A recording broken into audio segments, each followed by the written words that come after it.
Olá, Bunnies, e sejam bem-vindos a mais uma Freaky Friday. Ou Freaky outro dia qualquer, porque eu nunca sei quando é que este vídeo vai sair.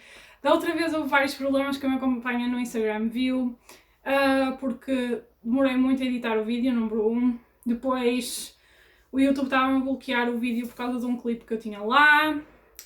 Depois essa empresa já estava a dizer que as minhas partes de eu a falar eram também direito deles intelectual e tipo, foi um bocado confuso.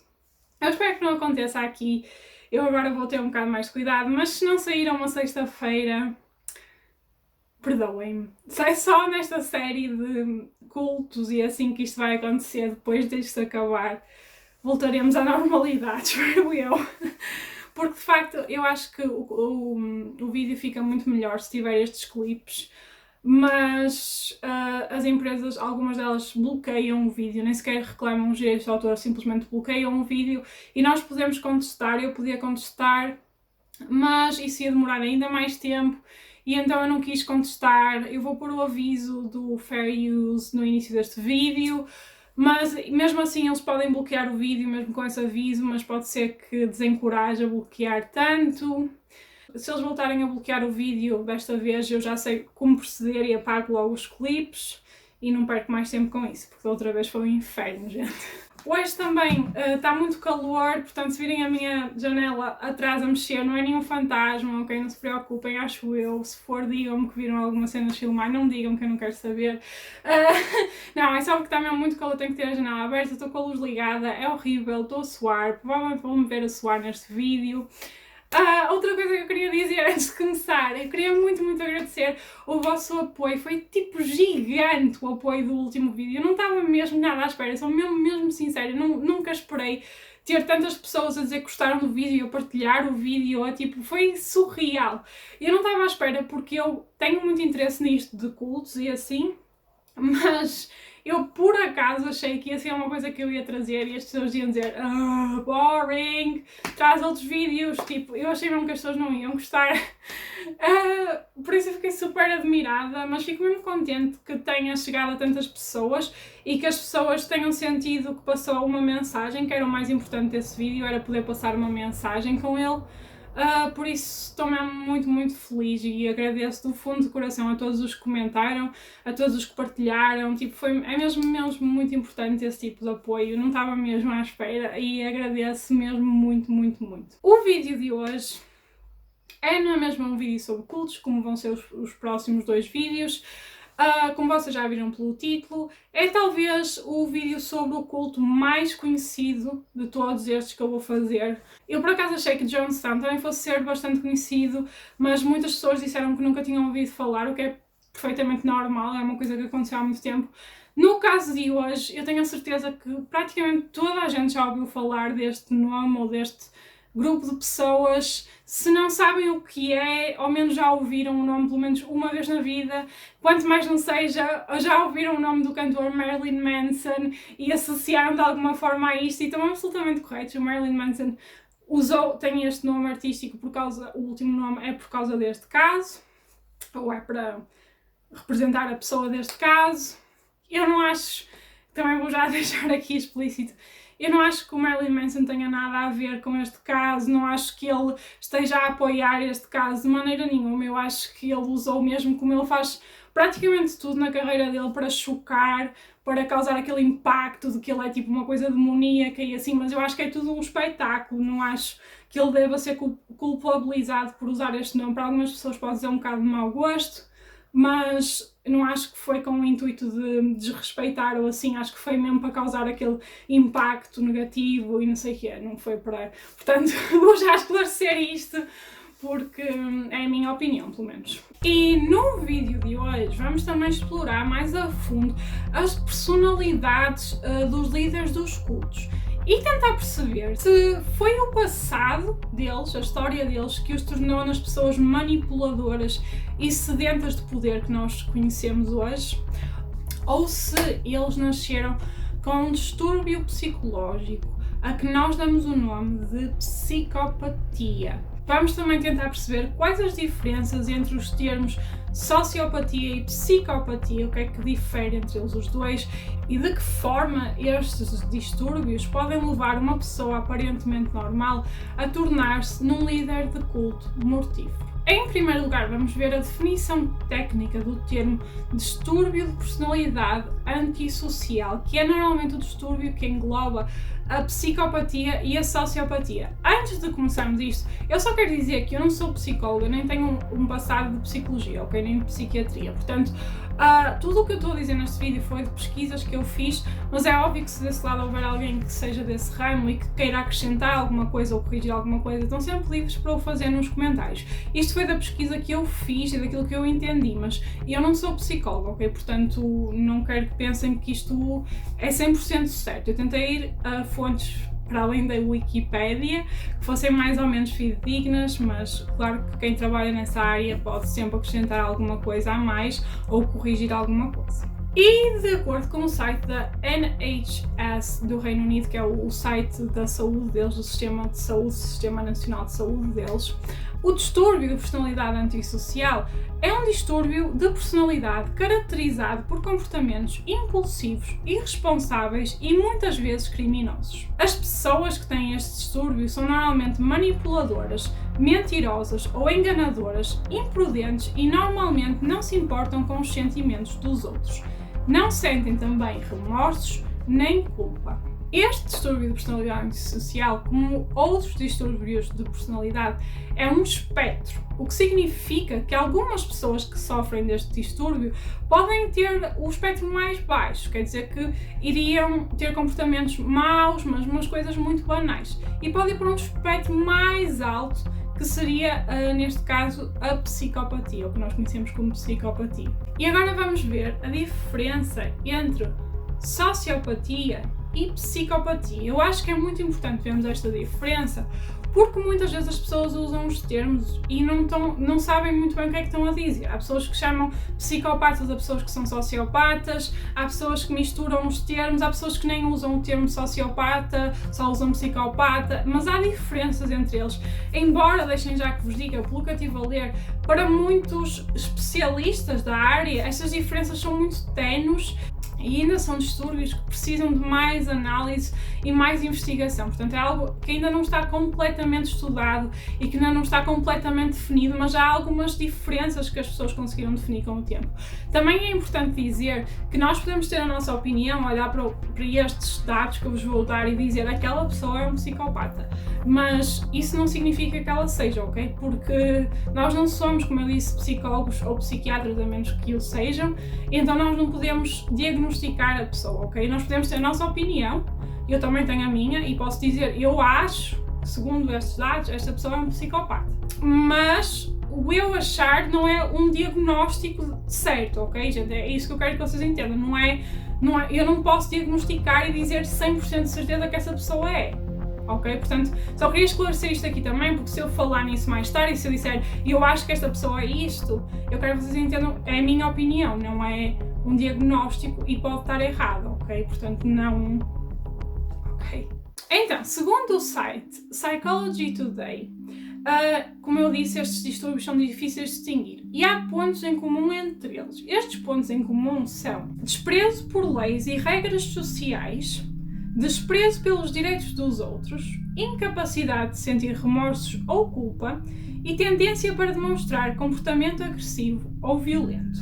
Vamos agora ver o que é a sociopatia. As pessoas que são sociopatas tendem a ser pessoas nervosas e irritam-se com facilidade. São propensos a ter ataques emocionais ou ataques de raiva. Normalmente apresentam um baixo nível de literacia, vêm de famílias carenciadas ou de ambientes sociais menos favorecidos. Normalmente não conseguem manter um emprego ou ficar no mesmo local por muito tempo.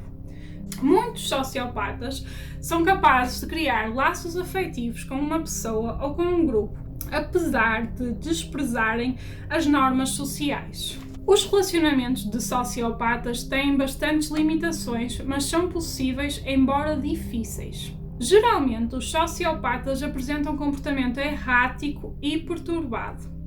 Os crimes que cometem, incluindo homicídio, não tendem a ser planeados e são espontâneos. Normalmente, os sociopatas desenvolvem este distúrbio após a nascença, resultado do seu passado abusivo. Como a sociopatia é normalmente adquirida ao longo da vida, os sociopatas são capazes de mostrar empatia em certas situações e com certos indivíduos, mas não sempre, nem com todos. Isto é então o que é um sociopata. Agora vamos ver o que é um psicopata. Ao contrário dos sociopatas, os psicopatas não conseguem criar laços emocionais. São normalmente pessoas agressivas e de natureza predatória. São normalmente pessoas com um elevado grau de literacia e conseguem manter um emprego estável. Veem os outros como objetos para o seu próprio divertimento. Têm personalidades encantadoras e atrativas apesar da sua falta de empatia. São manipuladores e conseguem facilmente ganhar a confiança das pessoas. Aprendem a imitar emoções, apesar da sua incapacidade de as sentir na realidade, e parecem genuínos aos olhos das pessoas. São calmos, frios, meticulosos, o que faz com que tenham sucesso nos seus crimes. Devido a esta natureza de disfarce, é difícil identificar um psicopata. Como aprendem a imitar emoções, os psicopatas podem ter famílias e relações a longo prazo sem as pessoas nunca suspeitarem da sua natureza. Acredita-se que a psicopatia é um defeito fisiológico que nasce com a pessoa quando o cérebro não desenvolve a área responsável pelo controle de impulsos e emoções. Por tudo isto, a psicopatia é considerada o espectro mais perigoso do distúrbio de personalidade antissocial. E aqui nós vimos as diferenças, ou as principais diferenças entre um sociopata e um psicopata, o que seria basicamente: o sociopata normalmente é uma pessoa que não nasce com um problema, o problema é adquirido devido a traumas que eles passaram na vida deles, mas que muito é semelhante a um psicopata, também pode ter falta de empatia, embora para um sociopata, como ele não nasceu com um problema a nível cerebral, é mais fácil ter relações com outros, porque eles são de facto capazes de ter emoções e de mostrar empatia. Um psicopata, por outro lado, ele nasce então com um problema a nível cerebral em que eles não conseguem sentir emoções, não conseguem ter uma empatia para com os outros, então eles são obrigados a imitar emoções, que é uma coisa assustadora. Portanto, estas seriam as principais diferenças entre eles. E vocês, com estes dados que eu vos fui dando, vocês já podem analisar, por exemplo, a personalidade do Jim Jones e dizerem o que é que vocês acham que ele era. Ele era um sociopata ou ele era um psicopata? Na vossa opinião, obviamente sem ser qualquer tipo de diagnóstico. E o mesmo depois com o Charles Manson deste vídeo, ok? E agora vamos ver algumas características dos líderes de culto que podem ter algumas semelhanças com estas características que eu acabei de vos ler. Estas características que eu vos vou mostrar agora são traços de personalidade que estão presentes em praticamente todos os líderes de culto, e isto foi uma lista também elaborada pelo site Psychology Today. O líder tem uma ideia grandiosa de si mesmo e do que é capaz de alcançar. Exige obediência cega e inquestionável. Explora os membros do culto exigindo frequentemente favores ou dinheiro. Ignora frequentemente as necessidades dos seus seguidores, sejam elas biológicas, físicas, emocionais e financeiras. Comporta-se como se as pessoas fossem objetos a serem usados, manipulados ou explorados para seu ganho pessoal. Quando é criticado, tende a reagir com uma enorme agressividade e raiva. Usa frequentemente falsos elogios e incentivos para garantir que os seus seguidores lhe obedecem. Esconde o seu passado ou família, que mostrariam ao grupo que as suas origens não são especiais, mas sim comuns, iguais às dos restantes. Tem uma personalidade fria e mostra uma constante indiferença perante certas situações. Não parece se sentir culpado por nada do que faz, nem pede desculpa pelas suas ações. E tendo em conta todas estas características, vamos então passar à história do vídeo de hoje. O vídeo de hoje fala-nos de um homem, de um sem-abrigo, de um viciado em drogas, que conseguiu levar um grupo de jovens a cometer o mais grave dos crimes em seu nome e ganhou o título do homem mais diabólico à face da Terra. Esta é a história de Charles Manson e da família Manson. An alleged cult leader and former network TV star both arrested on sex trafficking charges.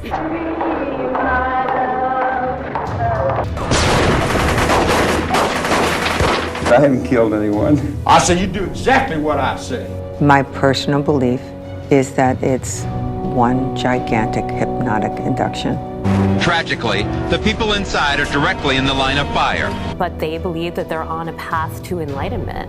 In all my years, I have never seen anything like this before. If we can't live in peace, then let's die in peace. Did Jesus look like the Son of God? No one thought so, except a few people in his day.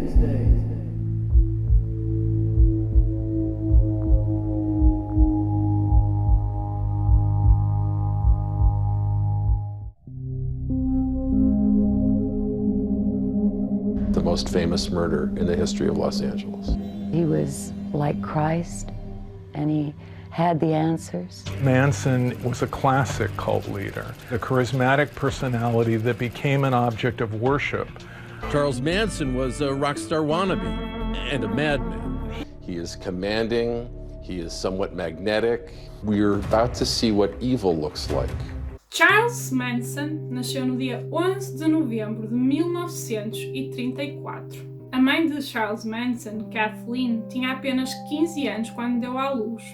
I am a street child, runaway little girl at 15 years old out of Kentucky named Kathleen Maddox. The only thing my mother taught me was that everything she said was a lie. E pensa-se que o pai dele seja um homem chamado Colonel Walker Anderson Scott.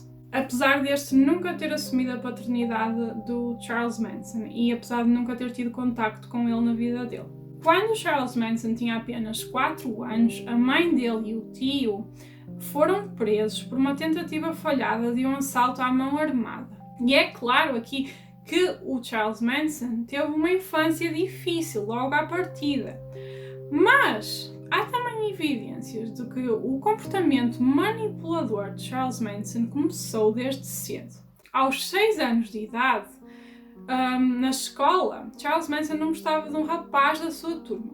Então, ele convenceu um grupo de raparigas a baterem no rapaz durante o intervalo. Quando o diretor da escola viu a confusão das raparigas a baterem nesse rapaz, ele foi separá-los e interrogou-as. Disse: "Por que é que vocês estão a bater nele?" E elas disseram que tinha sido porque o Charlie Manson tinha pedido. Em sua defesa, Charles Manson, com 6 anos de idade, disse o seguinte: Manson's defense, 6 years old.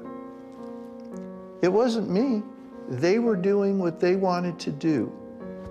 You can't blame me for what other people do. E esta frase é uma frase que viria a ser repetida por ele muitas vezes, anos mais tarde, quando era confrontado com os seus crimes. I haven't killed anyone.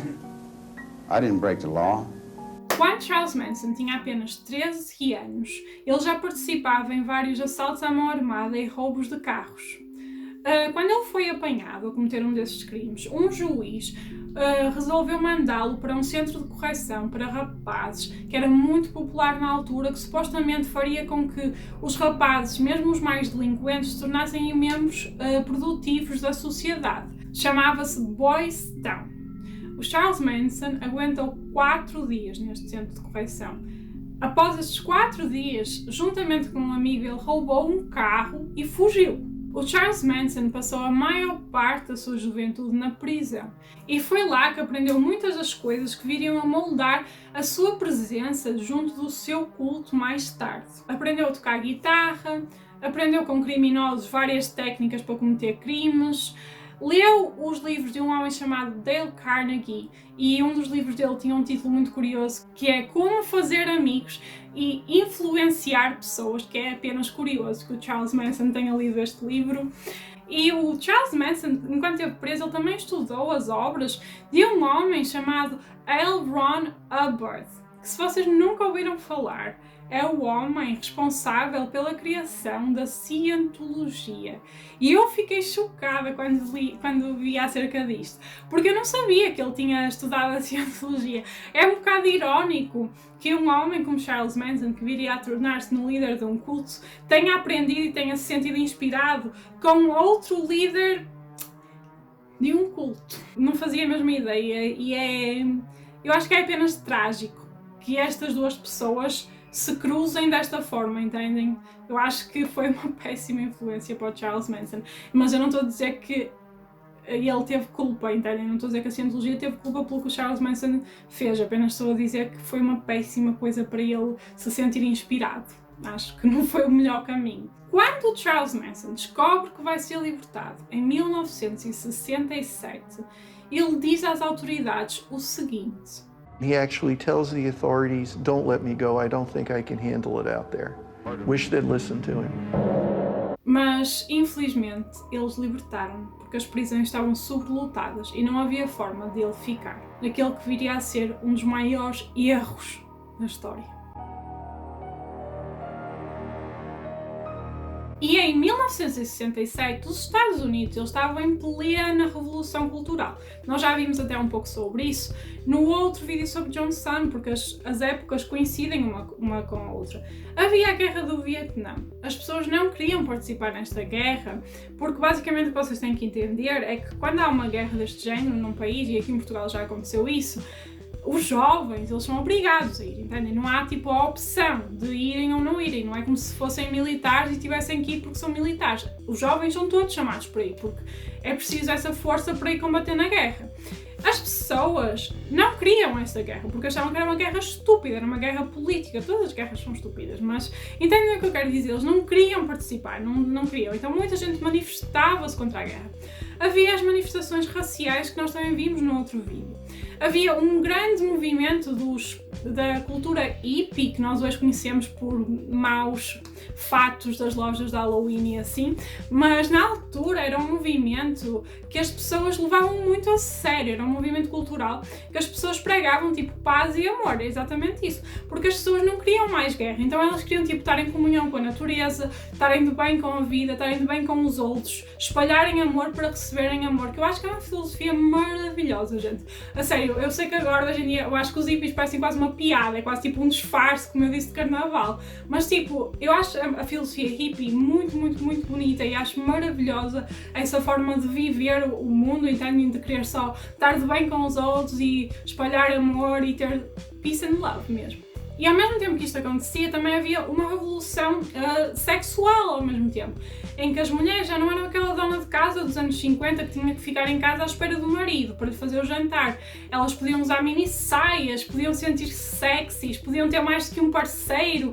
Era tipo uma época mesmo muito diferente nos Estados Unidos, em 1967. Todo este cenário era alimentado por um consumo excessivo de drogas recreativas, como nós sabemos muito bem. E foi exatamente para este cenário de revolução, de peace and love, de coisas mesmo maradas, digamos assim, a acontecer nos Estados Unidos, foi para este cenário que Charles Manson saiu e foi libertado em 1967. Foi isto que ele encontrou no mundo quando ele saiu da prisão finalmente. E como nós já vimos no vídeo anterior, o contexto social e emocional até são fatores-chave para a criação de um culto.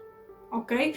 E isto é muito importante, gente, é que vocês percebam que os cultos acontecem em determinados momentos da história.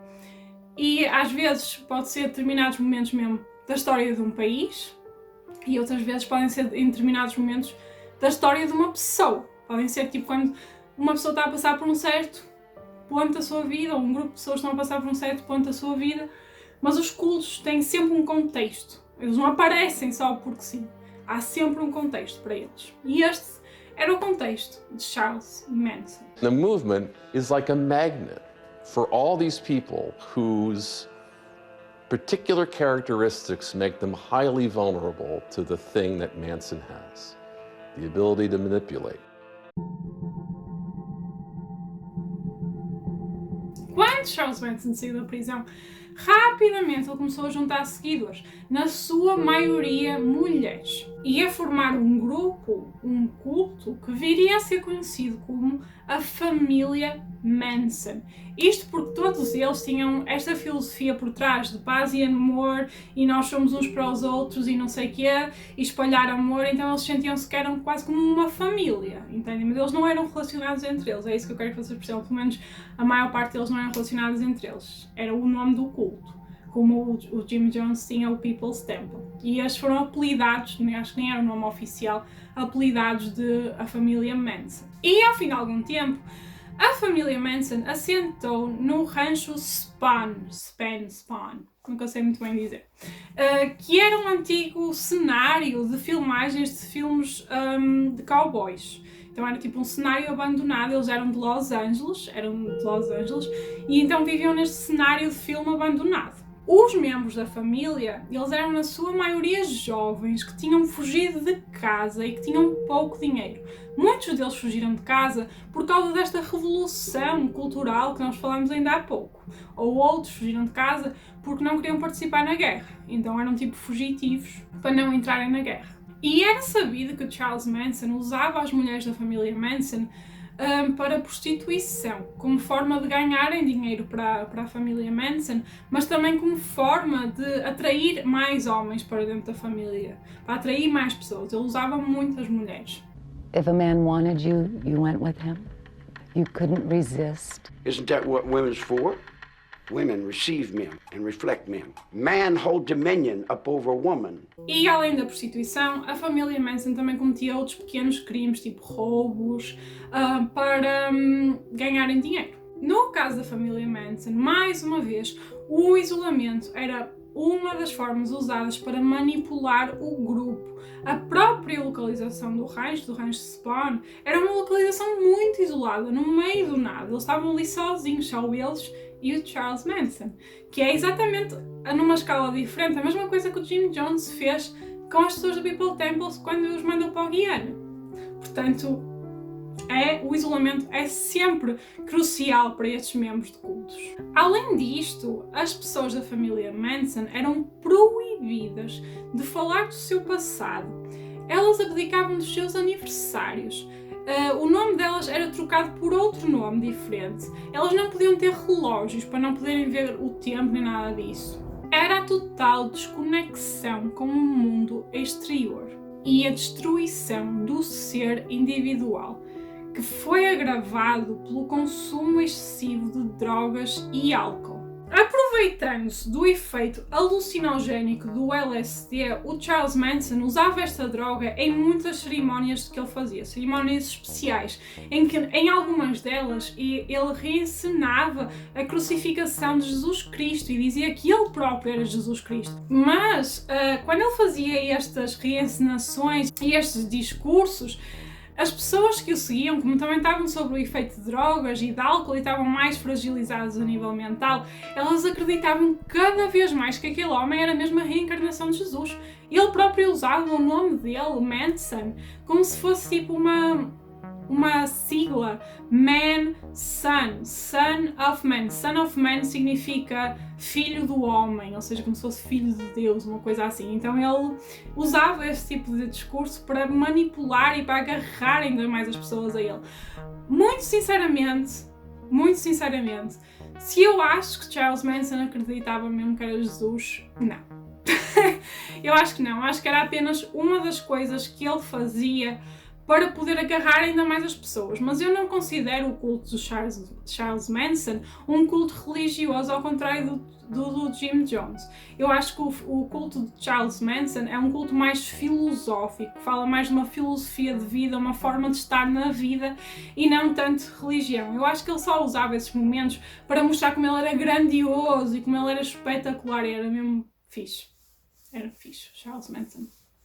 E quando Charles Manson consumia estas drogas com os seus seguidores, era ele que ia dar as drogas a cada um deles, e ele punha as drogas na boca deles quase. Só que ele tinha sempre o cuidado de consumir sempre menos do que os seus seguidores.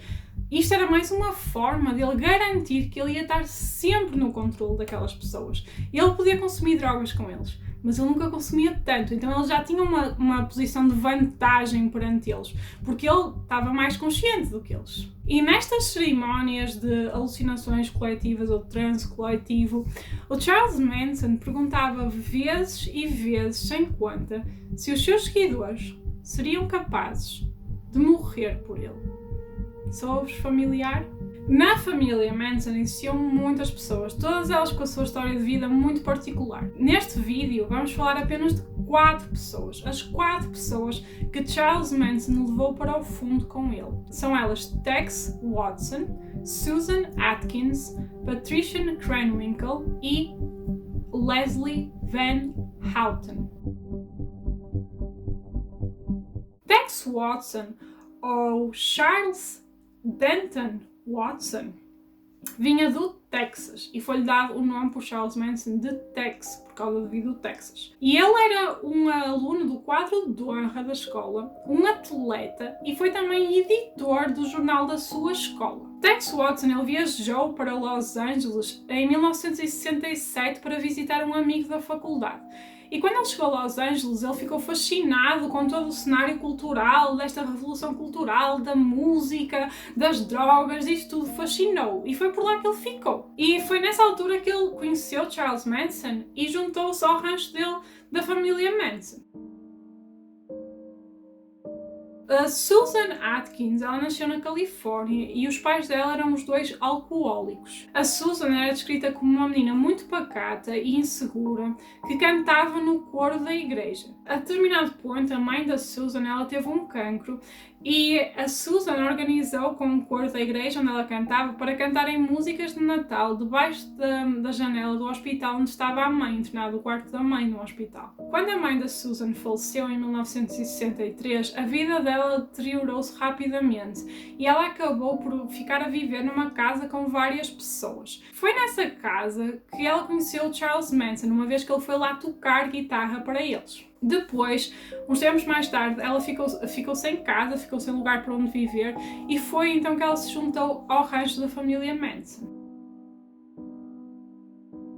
Patricia Krenwinkel, ou Patricia Diane Krenwinkel, nasceu em Los Angeles. A Patricia, ela sempre sofreu de bullying na escola por ter sempre peso a mais e por ter muitos pelos devido a um problema que ela tinha, um problema de saúde que fazia com que ela tivesse muitos pelos no corpo. Então ela sempre foi gozada na escola por isso. E isto fez com que ela sempre tivesse uma baixa autoestima. A Patrícia, ela chegou mesmo a considerar tornar-se freira e chegou a frequentar escolas católicas.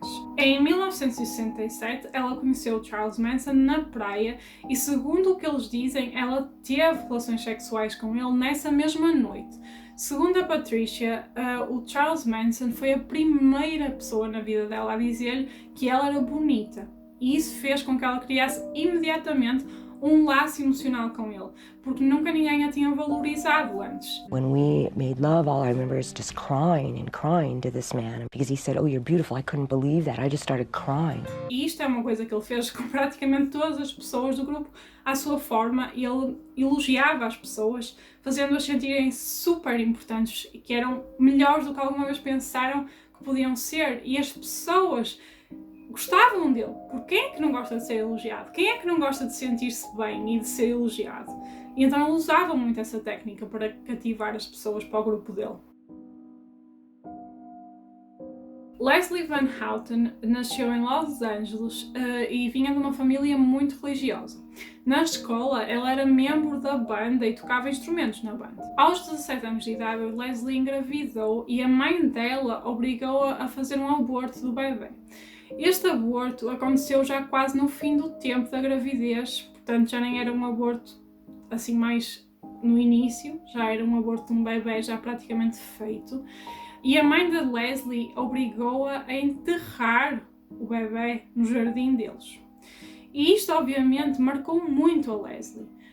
traumatizou-a até e fez com que ela se desconectasse dos pais dela e da família dela. Então ela afastou-se da família e o objetivo dela era seguir a filosofia hippie que eu vos falei há pouco. E quando a Leslie se juntou a Charles Manson, a ideia que ela tinha era precisamente que se estava a juntar a uma comunidade hippie. I seem to want more living out of life than what was expected of young girls at that time.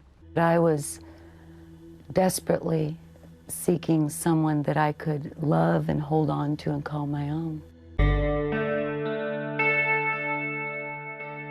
Charles Manson, como eu disse antes, ele aprendeu a tocar guitarra quando esteve na prisão em jovem. Se Charles Manson alguma vez teve um sonho na vida, e esse sonho era tornar-se uma estrela de rock, a música era sem dúvida alguma a maior paixão que ele tinha na vida. E como tal, ele tinha uma enorme admiração por vários músicos da altura e ele desejava ter aquela vida de luxos, de fama, de dinheiro. Era tudo o que ele mais queria na vida dele, era poder ter uma vida como aqueles músicos tinham. E ele admirava-os mesmo muito. E de todos os músicos que Charles Manson admirava, os que tinham mais impacto nele eram os Beatles. E foi o álbum White Lies ou Mentiras Brancas dos Beatles, lançado em 1968, que teve mais impacto em Manson e que traria uma mensagem que viria a ditar o trágico destino de 10 pessoas em agosto de 1969. Quando o Charles Manson ouviu pela primeira vez o álbum White Lies, ele ficou obcecado com este álbum e ouviu muitas vezes seguidas. Muitas vezes ele até punha o álbum a tocar ao contrário, com as músicas ao contrário.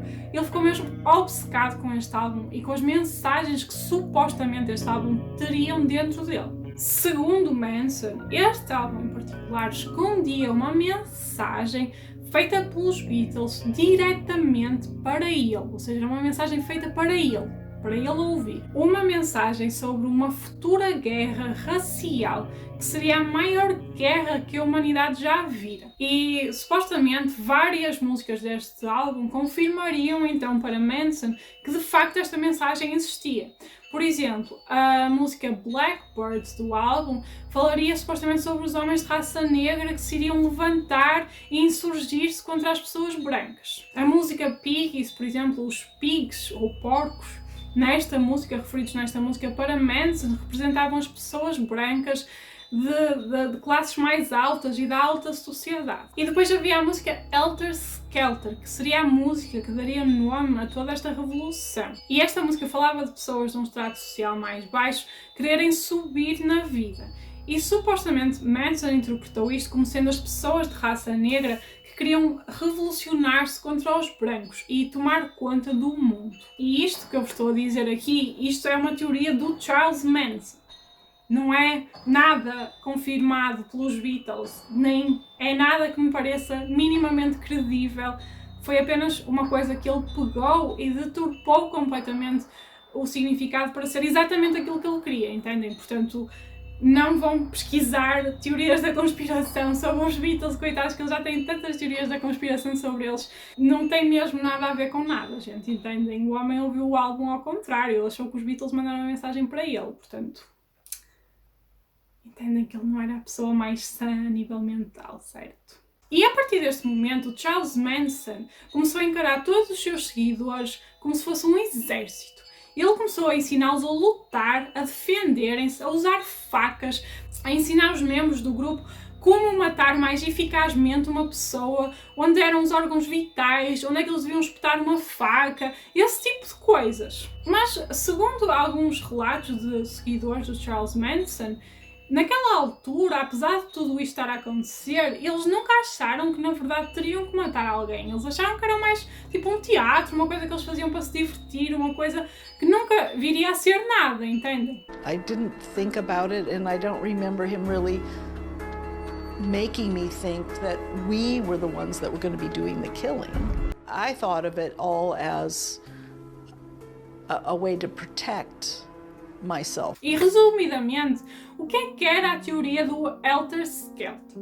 Então, nesta teoria, Charles Manson recebera então uma mensagem oculta neste álbum diretamente dos Beatles. Nesta mensagem falava que as pessoas de raça negra iam insurgir-se no mundo numa guerra contra as pessoas de raça branca. O Charles Manson seria a pessoa responsável por começar esta guerra. Era ele que ia dar o primeiro passo que iria desencadear esta guerra.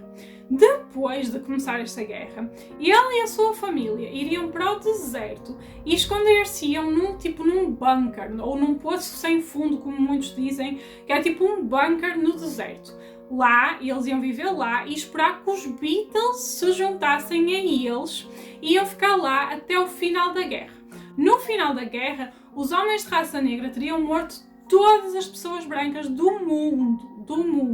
E as únicas pessoas brancas eram aqueles que estavam no bunker, no deserto. Charles Manson, a família e os Beatles. Depois, nessa altura, eles iriam sair do bunker e como os homens de raça negra, segundo Charles Manson, não saberiam governar o mundo, eles iam tomar conta do mundo e iam escravizar as pessoas de raça negra. E seria, supostamente, este impulso que Charles Manson tinha que dar para iniciar esta guerra racial que levaria aos trágicos acontecimentos de agosto de 1969. Só que toda esta história absolutamente mirabolante é falsa.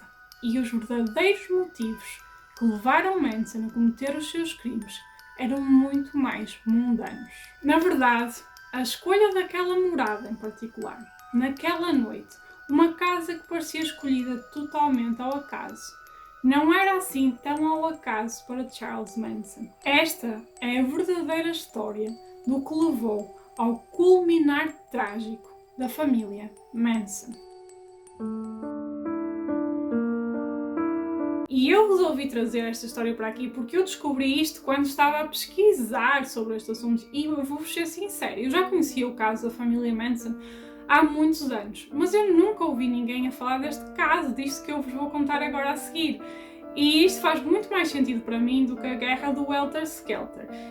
Só que eu não sei se é porque as pessoas gostam mais de ser mais fantasioso isto da guerra do Helter Skelter ou porquê. Mas eles divulgam o Helter Skelter como sendo o principal motivo para o Charles Manson fazer o que fez. E eu nunca, juro-vos, eu conheço esta história há anos. Eu nunca ouvi falar desta história que eu vos vou dizer a seguir, nunca mesmo. E quando eu fui pesquisar hoje e vi mais do que uma fonte, eu percebi, bem, as coisas são muito mais explicáveis do que o que eu pensava inicialmente. Então vamos ver qual é esta história. Como eu já vos disse antes, o maior sonho de Charles Manson era ser uma estrela de rock. Como tal, ele queria muito poder conhecer pessoas desse mundo para o poderem ajudar a subir.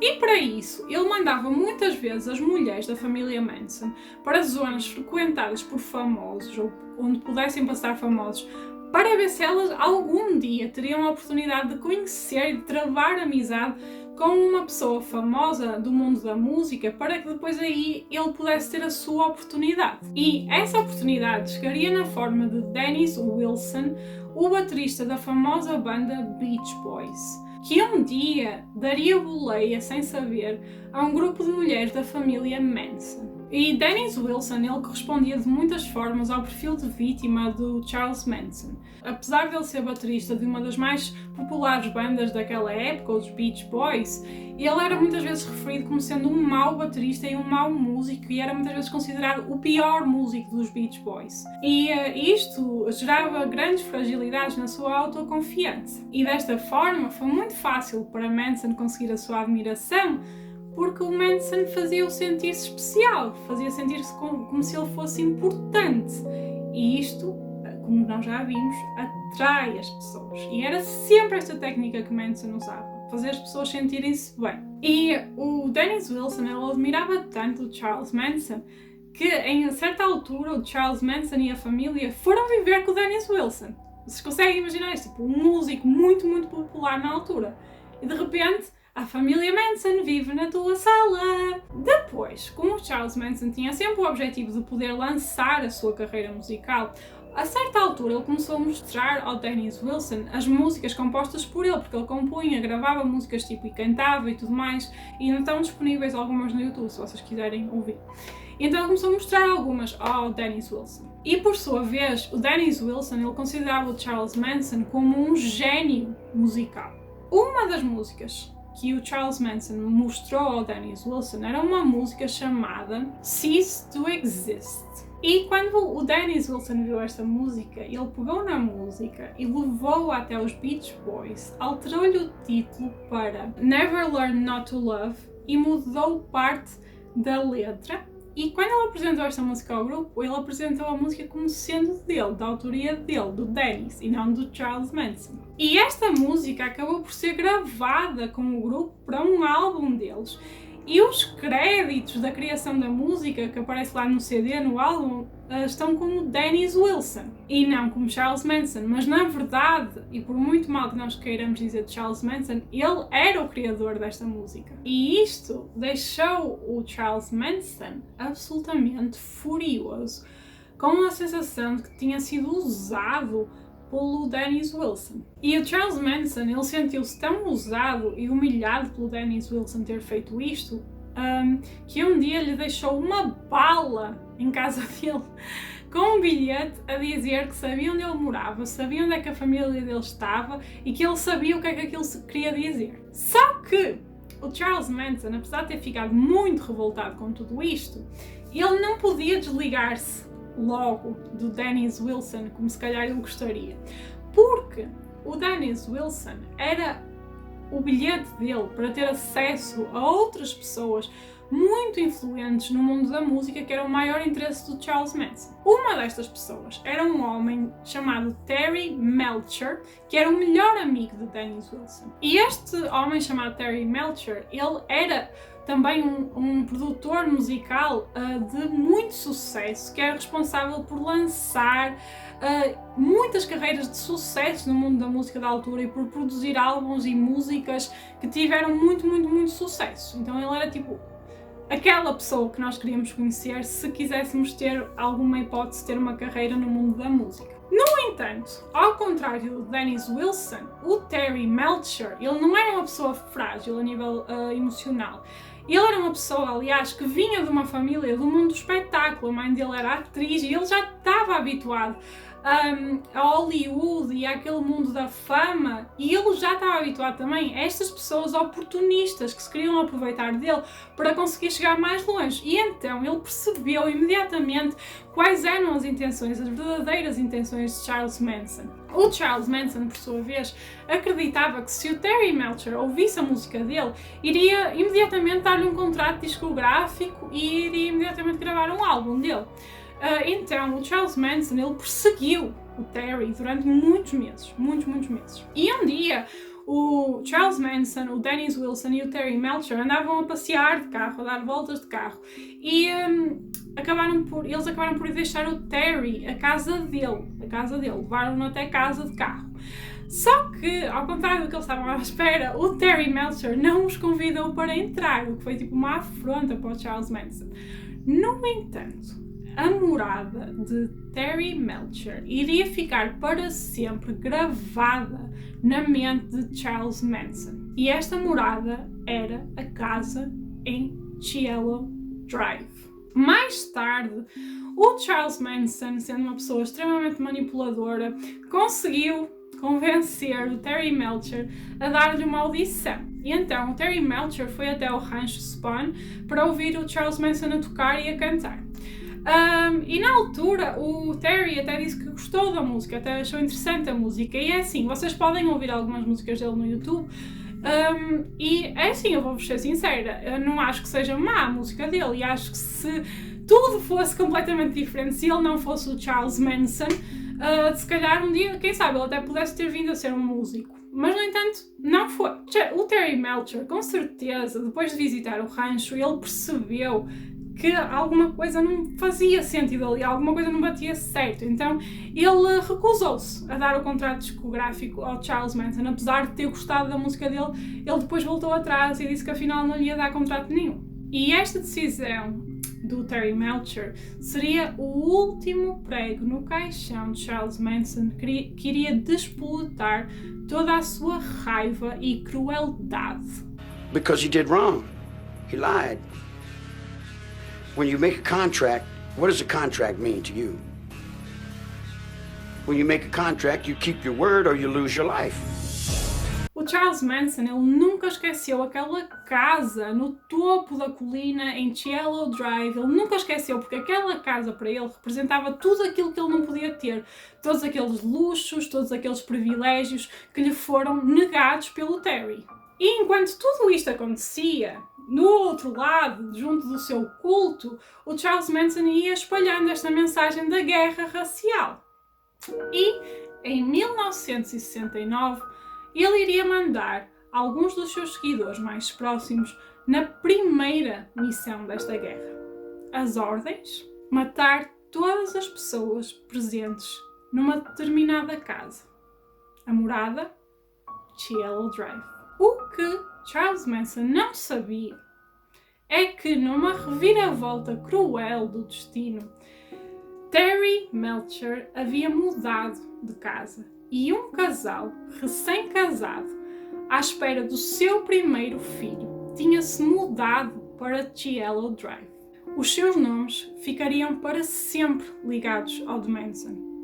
Eles eram Roman Polanski e Sharon Tate. Sharon Tate tinha 26 anos em 1969 e ela era uma jovem atriz muito bonita. Se vocês nunca viram fotos dela, eu vou passar aqui fotos dela. Ela era uma jovem atriz, estava em ascensão no momento em que isto aconteceu. Ela fazia essencialmente papéis ligados à beleza dela, era sempre escolhida para representar uma mulher bonita. No filme era aquele clichê de mulher bonita, apesar de muitas pessoas dizerem que ela era uma pessoa altamente inteligente, mas ela própria sabia que nunca iria representar papéis muito profundos, porque as pessoas só viam a beleza dela. Ela chegou a entrar em vários filmes. O que teve mais impacto foi o filme Valley of the Dolls, que é um filme baseado num romance de Jacqueline Susann. É um filme que eu já vi há muitos anos e que também já li o livro e adoro os dois.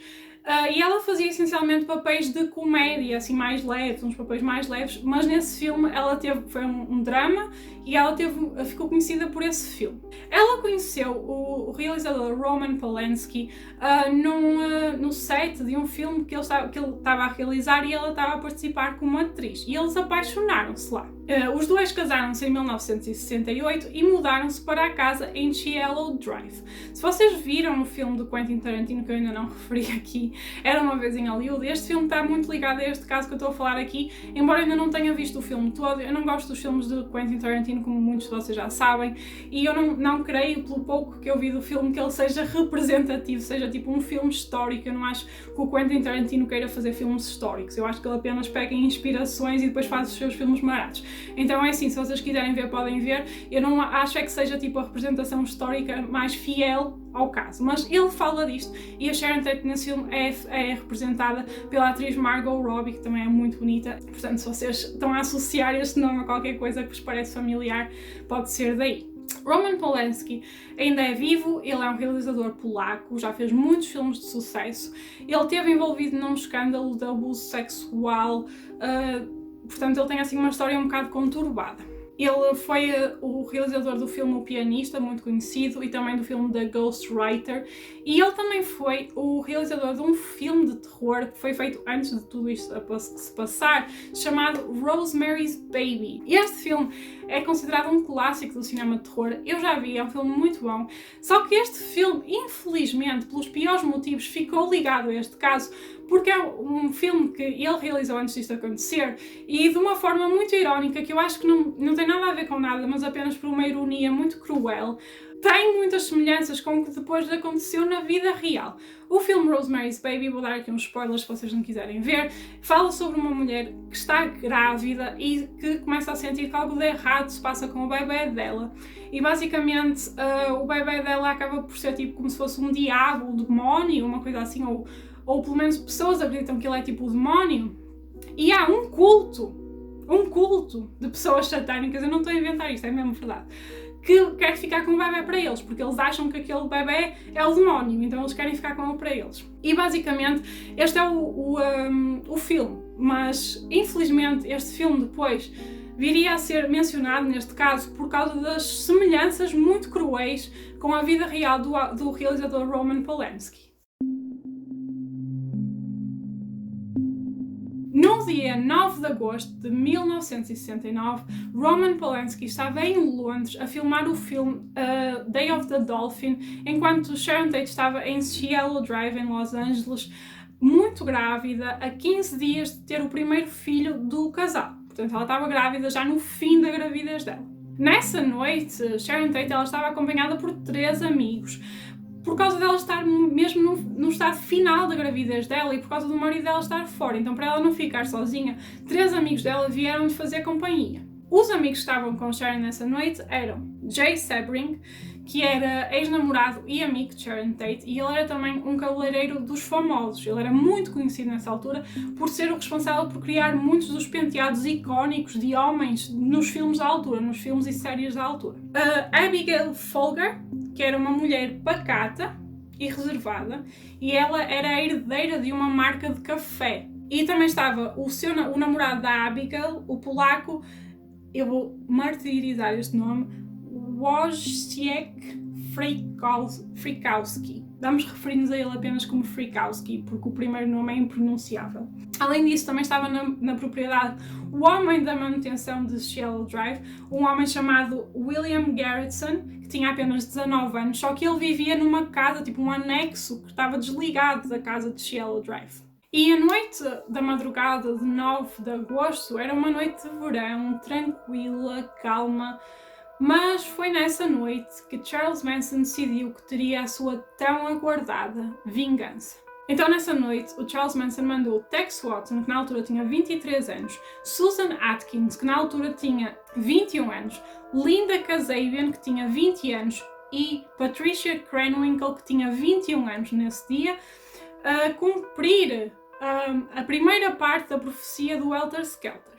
O que o Charles Manson desordenou foi que matassem todos os ocupantes da casa de Cielo Drive. Como eu já disse, Charles Manson não sabia que o Terry Melcher já não vivia nessa casa. E por outro lado, os seguidores dele também não sabiam que ele queria matar o Terry Melcher. Eles acharam que era para matar qualquer pessoa, que era só para iniciar a guerra. Então, tipo, gera-se aqui uma bola de neve de uma confusão que viria a ter resultados trágicos. Porque enquanto Charles Manson mandou-os lá por um motivo muito particular e muito pessoal para ele, os outros pensavam que eles iam só matar pessoas ao calhas. Então eles nunca iriam estar à procura de uma pessoa específica dentro da casa, nem nunca iriam perceber que essa pessoa já não vivia sequer nessa casa. Então, tipo, isto para mim é muito, muito trágico. Embora, também deixem-me já dizer que eu acho que não queria de todo que Terry Melcher estivesse na casa. Entendem o que eu quero dizer? Só que é tão estúpido, porque ele nem sequer, tipo, sabia que ele já não vivia lá, entendem? Eu acho que se ele soubesse, se calhar nada disto tinha acontecido. Quando os membros da família Manson chegaram aos portões de Cielo Drive, Tex Watson subiu a um poste para cortar cabos de eletricidade. Quando ele estava no poste, eles viram faróis de carros a vir da propriedade, a vir de lá. No carro estava um rapaz chamado Stephen Parent, de 18 anos, que tinha ido visitar o homem da manutenção da casa. O Tex desceu do poste e com uma arma ordenou que o Stephen Parent parasse o carro. O Stephen Parent, assustado por os ver ali, implorou-lhe que não lhe fizesse mal e disse que ele não ia contar nada a ninguém do que tinha visto. Então, nesse momento, Tex Watson esfaqueou numa mão e deu-lhe 4 tiros à queima-roupa, atingindo o peito e o abdômen do Stephen Parent, que morreu naquela altura. Depois de eles entrarem na propriedade, o Tex ordenou à Linda Kasabian que ficasse de vigia nos portões para ver se ninguém vinha lá. Depois o Tex conseguiu entrar por uma janela dar a volta por dentro da casa e abrir a porta da frente à Susan Atkins e à Patricia Krenwinkel. Ao ouvir barulho, o Frykowski, o namorado polaco da Abigail Folger, que estava a dormir no sofá, assustou-se e acordou. E mal ele acorda, o Tex Watson deu-lhe um pontapé na cara. O Frykowski perguntou quem é que eles eram e o que é que eles estavam a fazer ali. E o Tex Watson disse: "Eu sou o diabo e venho fazer coisas do demónio." E rapidamente o restante grupo de Charles Manson encontrou os outros ocupantes da casa e trouxeram-nos todos para a sala. A Sharon Tate, eles amarraram tipo uma corda à volta do pescoço dela e passaram a corda por cima de uma viga da sala. Nessa altura, o ex-namorado da Sharon Tate, o James Sebring, ficou indignado por eles estarem a tratar daquela forma uma mulher grávida e tão grávida como ela estava naquele momento, então ele protestou.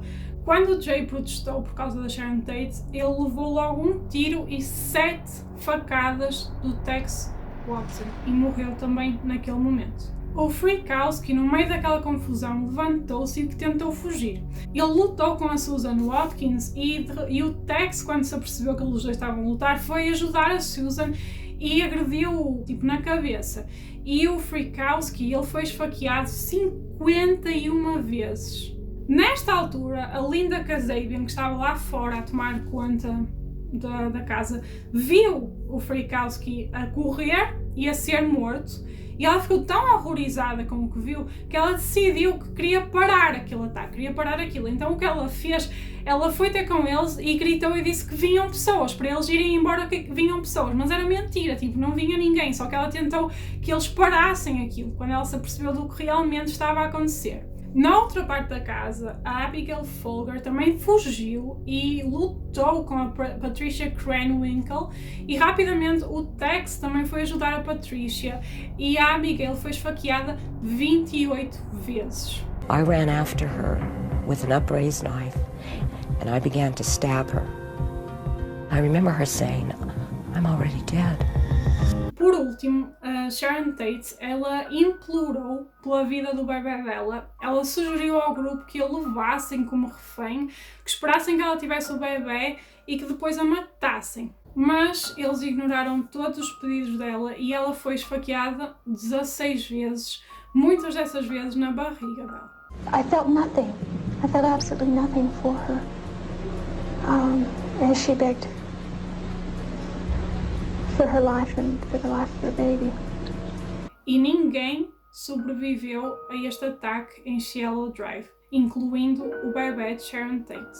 O único que estava presente na propriedade que sobreviveu a este ataque foi o tal homem da manutenção que estava numa casa à parte e nunca se apercebeu que este ataque estava a acontecer, nem os outros se aperceberam que tinha outra pessoa presente na propriedade. Antes de sair da casa, a Susan Atkins escreveu a palavra pig, que quer dizer porco, numa porta com o sangue de Sharon Tate. E isto tinha sido pedido por Charles Manson. Ele pediu que ela deixasse algum sinal de que tinha estado lá. E ela escreveu aquilo. If you're going to do something, do it well. Leave a sign to let the world know that you were there. Have a good day. Charlie came up and asked everybody how it went. I looked at him and I said, "Charlie, they were so young." E este horrorizante cenário de morte só foi descoberto na manhã seguinte pela governanta da casa quando ela chegou lá para ir trabalhar. In a scene described by one investigator as reminiscent of a weird religious rite, 5 persons, including actress Sharon Tate, were found dead at the home of Miss Tate and her husband, screen director Roman Polanski. One officer summed up the murders when he said, "In all my years, I have never seen anything like this before." Inicialmente a polícia, quando soube deste caso, eles prenderam o homem da manutenção de 19 anos, porque era o único que estava lá, era o único que tinha sobrevivido, por isso eles acharam que só podia ter sido ele. Mas rapidamente o libertaram por falta de provas. E nesta altura muitas pessoas ligaram estes crimes ao realizador Roman Polanski, que também não estava presente na altura, por causa precisamente daquele filme que eu falei, Rosemary's Baby. Muitas pessoas diziam que ele estava envolvido num culto satânico, ou que algum culto satânico foi buscar o bebê dele, tipo coisas desse género, que as pessoas foram especulando e criaram estas histórias um bocado mirabolantes antes, nós já vimos aqui que não tem nada a ver com a realidade. E a Sharon Tate, ela foi sepultada juntamente com o seu bebê, a quem deram o nome de Paul Richard Polanski. Na noite seguinte, na noite do dia 10 de agosto de 1969, Charles Manson decide que quer atacar outra casa, sem saber sequer quem eram os ocupantes dessa casa, apenas, segundo ele, porque ele já tinha estado na casa ao lado daquela, então queria atacar aquela casa. Os ocupantes desta casa que Charles Manson escolheu eram um casal chamado Lino e Rosemary LaBianca, e eles eram proprietários de um supermercado. E nessa noite o Charles Manson decidiu juntar-se aos membros do grupo que tinham ido na noite anterior matar aquelas pessoas, e foi com eles. A eles juntou-se também a Leslie Van Houten, que tinha apenas 19 anos neste dia. Quando Manson entrou na casa do casal e surpreendeu-os, ele disse-lhes que era apenas um assalto e que ele não lhes ia fazer mal. Manson saiu então da casa e mandou os outros entrar, dando ordens específicas para eles matarem o casal. O Tex Watson desta vez levou uma baioneta, que é um instrumento bastante bizarro, e esfaqueou o Lino LaBianca 12 vezes. Depois do homem estar morto, ele escreveu a palavra war, que quer dizer guerra, no peito nu do homem. A Rosemary LaBianca estava a ser atacada pela Patricia Krenwinkel e pela Leslie Van Houten. Estes foram os três elementos que entraram na casa, o Tex, a Patricia e a Leslie. Os outros ficaram no carro com o Charles Manson. Então, a Rosemary estava a ser atacada, mas ela conseguiu defender-se, conseguiu dar a volta à situação e arranjou tipo uma lâmpada partida para se defender. Quando o Tex se apercebeu que elas estavam a ter dificuldades, ele foi até o quarto onde elas estavam e subjugou a Rosemary com várias facadas. A Rosemary LaBianca, ela acabou por ser esfaqueada 41 vezes e grande parte destas facadas foram dadas já depois dela estar morta. Porque supostamente, segundo o Tex Watson, o Charles Manson disse para ele garantir que as duas raparigas que estavam com ele sujavam as mãos. E então ele, segundo o que dizem, obrigou a Patricia e a Leslie, que nunca tinha morto ninguém, a Leslie, a esfaquear a Rosemary. Todas tinham que participar. E então, por isso é que ela teve tantas facadas no corpo dela. Muitas delas já depois dela estar morta. Aliás, um dos argumentos de defesa da Leslie Van Houten, mais tarde, ela disse que a Rosemary LaBianca já estava morta quando ela a esfaqueou e, portanto, ela não participou na morte dela diretamente. Embora isto tenha sido tudo, nunca foi avante, ok? Nós vamos ver mais à frente. No final, a Patricia Krenwinkel, ela escreveu na parede com o sangue do Lino LaBianca a palavra rise, que é tipo ergam-se, e a frase death to pigs. E depois no frigorífico, na porta do frigorífico, escreveu as palavras helter skelter, que estavam mal escritas, mas era quase como dando uma referência a esta guerra e para vocês verem como eles acreditavam que era por isso que estavam a matar estas pessoas. Depois, a Patricia Krenwinkel voltou a esfaquear o Lino LaBianca várias vezes com um garfo e deixou uma faca de churrasco espetada na garganta dele. Isto já depois de ele estar morto. Depois do assassinato, estes três membros da família Manson voltaram para o carro para se juntar aos outros, ao Manson, à Linda Kasabian e à Susan Atkins. E o Charles Manson levou-os até o apartamento de um ator que eles conheciam e as ordens eram as mesmas, era matá-lo. O Charles Manson deixou-os lá à porta do apartamento e voltou para o rancho de carro. Só que a Linda Kasabian, que já na noite anterior tinha tentado parar os assassinatos, ela foi de propósito bater à porta, ou uma porta errada, que não era a porta desse ator, e acordou pessoas estranhas, que não eram as que eles queriam ir matar. E então isto fez com que o grupo fugisse, e ela conseguiu evitar que este ator fosse morto. O nome deste ator, pelo que eu li, nunca foi revelado, portanto não vos posso dizer quem é. E estes massacres extremamente violentos, sem nenhum motivo aparente e sem nenhum suspeito, assustaram profundamente a comunidade de Los Angeles. Isto era uma altura que vocês têm que entender que as pessoas não tinham os mesmos cuidados que nós temos hoje, de trancar as portas, de trancar as janelas e essas coisas. Deixavam as portas abertas, deixavam as janelas abertas e as pessoas ficaram mesmo com medo, porque elas não estavam a perceber o porquê disto ter acontecido assim, tipo, um a seguir ao outro. E a polícia de Los Angeles, ela sofreu uma enorme pressão das pessoas para resolver este caso, que era absolutamente chocante. Tinha morto uma atriz famosa, por toda a envolvente, era absolutamente chocante. Eles sofreram muita pressão. Só que a polícia cometeu vários erros neste caso. E o primeiro desses erros foi não ligar um caso com o outro. Eles achavam que os dois casos eram feitos por pessoas diferentes. E eles até tinham duas equipas de investigação diferentes para os casos. Ou seja, tipo, eles nem estavam a comparar dados de um e do outro. E foi nesta altura, mais ou menos, que uma equipa de jornalistas descobriu as roupas ensanguentadas dos assassinos atiradas para uma ravina. E depois também se veio descobrir que uma criança de 10 anos descobriu o revólver que o Tex Watson tinha usado no primeiro dia de assassinatos, que ele atirou para um jardim e uma criança descobriu. E o pai dessa criança levou isso à polícia. Ainda assim, nessa altura não havia os testes de ADN, não havia nada dessas coisas. A polícia não tinha qualquer cuidado de recolher as provas, agarravam nas provas com as próprias mãos, sem luvas, sem nada. Então não houve muito que eles pudessem tirar dali. Ao mesmo tempo, foi trazido à baila um outro caso, um assassinato de um músico chamado Gary Hinman. Este músico, Gary Hinman, ele foi assassinado no dia 27 de julho de 69, ou seja, antes destes assassinatos terem acontecido. E veio-se a saber mais tarde, veio-se a descobrir mais tarde que foi de facto a família Manson que o matou. Na verdade, eles conheciam este músico e basicamente eles ouviram dizer que ele tinha ganho uma herança e então decidiram ir lá ver se conseguiam sacar algum dinheiro. Só que depois, ao perceber que ele não ia dar dinheiro, ou que ele não tinha de facto dinheiro, eles passaram-se. O Charles Manson estava presente nessa altura e eles sabem, e é sabido, que ele cortou a orelha do Gary Hinman com uma espada. E depois o Gary Hinman foi esfaqueado por outros membros da família Manson. Embora nunca se fale desta pessoa ligada à família Manson, eu pelo menos nunca tinha ouvido falar.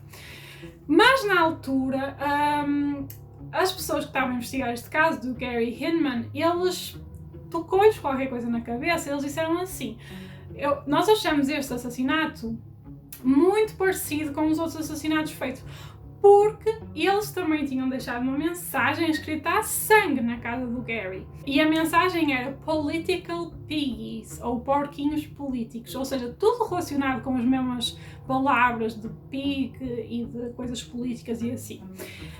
Mas, infelizmente, na altura, a polícia que estava a tratar dos assassinatos de Tate LaBianca, eles acharam que não tinha nada a ver e disseram que o caso do Gary Hinman tinha sido um crime motivado pelo consumo de drogas, ou por um crime relacionado com o mundo da droga, e que estes assassinatos não tinham nada a ver com aquilo. Então mandaram os investigadores embora e disseram logo que não tinha nada a ver. Mas mais tarde veio-se a saber que eles estavam de facto ligados e que eles foram cometidos pelas mesmas pessoas. Aliás, há muita gente que acredita que o próprio Charles Manson matou o Gary Hinman, embora ele tenha sempre negado isso. E eu acho que pelo perfil dele, eu acredito de certa forma que não tenha sido ele, mas sim algum dos seguidores dele. Algum tempo depois dos assassinatos, a polícia de Los Angeles fez uma rusga ao rancho Spahn, onde vivia a família Manson, e prendeu Charles Manson e alguns dos seus seguidores.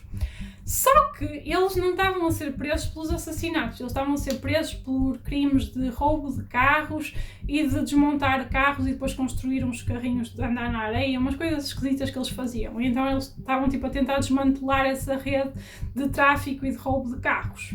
E quando o Charles Manson descobre que ele não estava a ser preso por causa dos assassinatos, mas sim por causa do roubo dos carros, ele ficou tão aliviado que ele começou-se a rir em frente à polícia, o que deixou a polícia super confusa, de género, porque é que este homem está a rir-se se nós o estamos a prender, mas na verdade ele estava aliviado porque não foi preso por aquele crime que ele achou que ia ser. Depois, por causa de um problema técnico na acusação deles da família Manson, eles foram obrigados a deixá-los ir, a libertá-los outra vez. Nesta altura, o Charles Manson começou a ver as coisas ficarem feias e como eles já tinham sido presos, e pegou na família Manson, em todos da família Manson, e levou-os para o deserto, uma zona muito deserta, chamada Death Valley, ou Vale da Morte. É assim que se chama nessa altura, porque é uma zona mesmo muito deserta, sem quase nada à volta.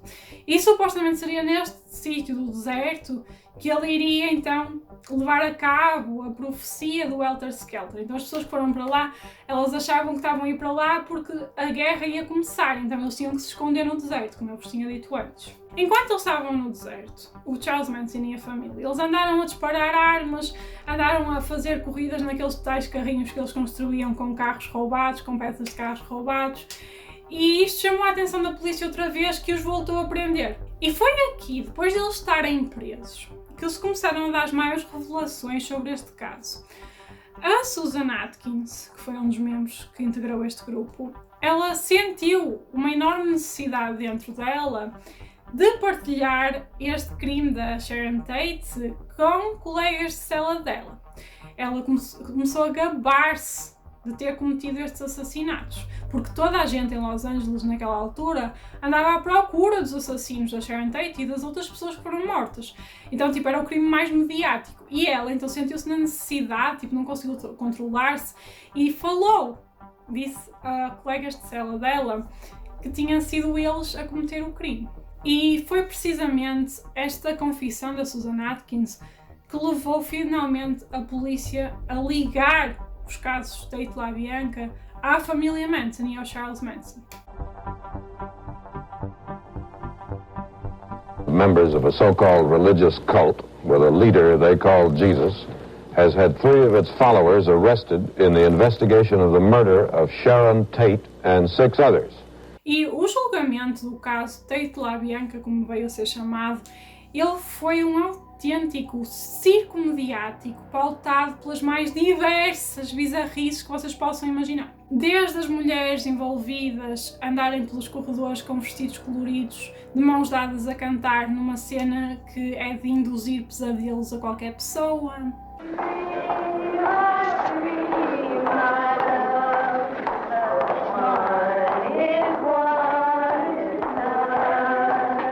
Ao Charles Manson a constantemente fazer-se passar por uma vítima da sociedade que foi ostracizado pelos poderosos e pelos ricos. A todas as pessoas da família Manson, as acusadas e fora os que eram acusados, os que estavam lá fora a assistir, raparem o cabelo todos para ficarem iguais ao Charles Manson. Quando a Susan Atkins fez a confissão, foram presas ela, a Patricia Krenwinkel, a Leslie Van Houten e o Tex Watson. E a Linda Kasabian, que também estava presente nas noites do crime, veio a ser uma testemunha do caso e recebeu um acordo. Em troca da liberdade dela, ela iria testemunhar contra eles e dizer-lhes o que é que se passava. Então o Charles Manson, o Tex e as outras 3 mulheres foram presos por este caso.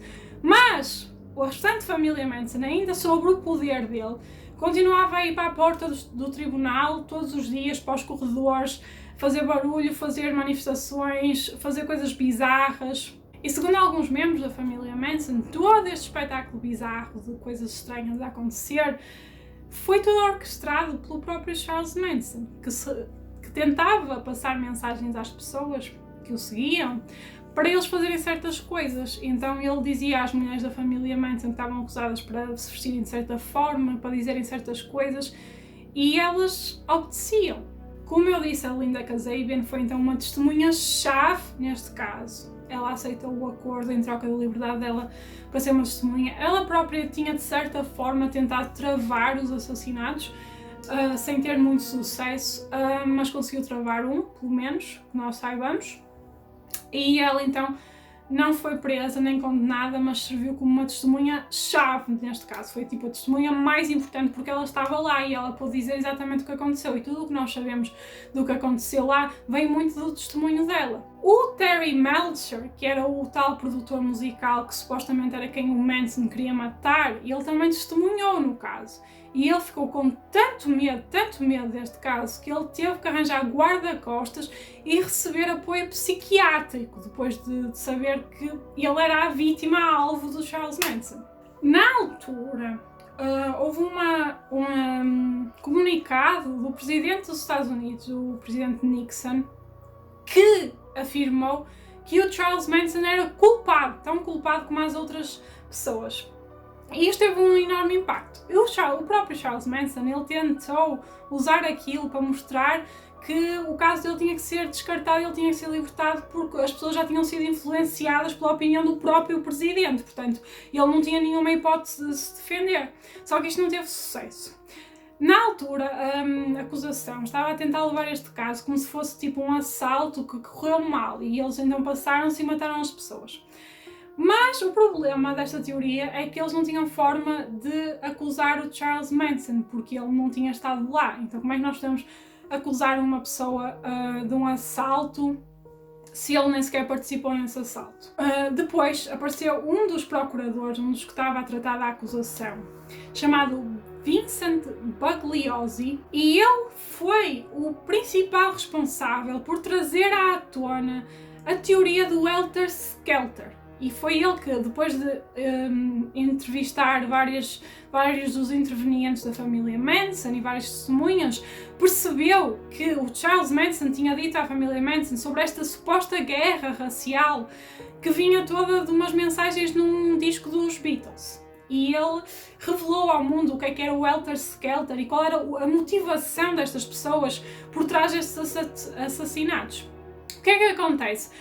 Quando ele mostrou isto em tribunal, ele mostrou que estas pessoas da família Manson estavam a ser influenciadas e manipuladas por Charles Manson de uma forma tão grande e tão severa que as levou a acreditar que os Beatles queriam começar uma guerra no mundo inteiro e que tinham mandado mensagens para Charles Manson num disco deles. Se eles acreditavam nisto, se a família Manson acreditava nisto, se Charles Manson os conseguiu levar a acreditar nesta coisa tão estranha e tão bizarra, então ele também os conseguiria levar a matar por ele. E foi exatamente com este tipo de argumento que eles conseguiram condenar o Charles Manson. Porque ele, de facto, ele não esteve presente, ele não sujou as mãos, mas ele conseguiu provar que ele estava a influenciar e a manipular a mente destas pessoas e foi ele que as levou a cometer estes crimes. Durante o julgamento também, Leslie Van Houten tem um advogado chamado